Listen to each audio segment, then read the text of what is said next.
Chief Executive John Lee and his delegation of local business leaders are set to arrive in Saudi Arabia for an 8-day trip in the Middle East.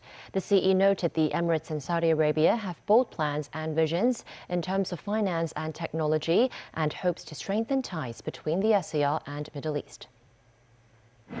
Speaking before taking his flight to the Middle East, Chief Executive John Lee stressed his 8-day tour is key to promoting the One Belt, One Road initiative.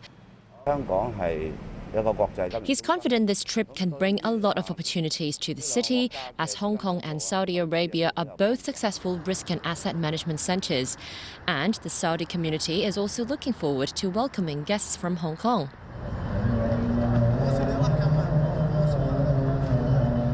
This is the third year of the Riyadh season introduced by Saudi authorities with the theme Beyond Imagination.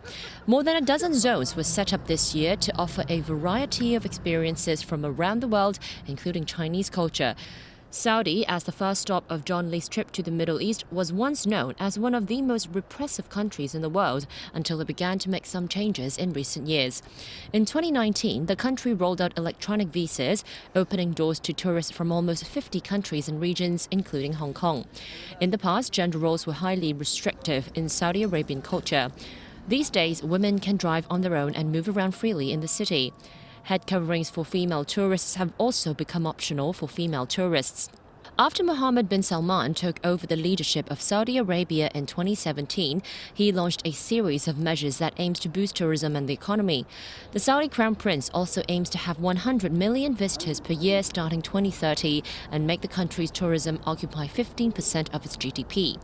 Mr. Ma manages this company, which has operated in Saudi for over 10 years. On top of offering visa services for Chinese tourists, his company started receiving Chinese tourists to join local tours in the country since last year.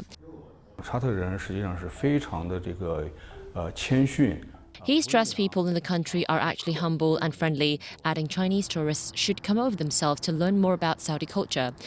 Saudi's tourism sector also hopes the highly anticipated railway, which is set to commence services in April after 10 years of construction, can attract more tourists.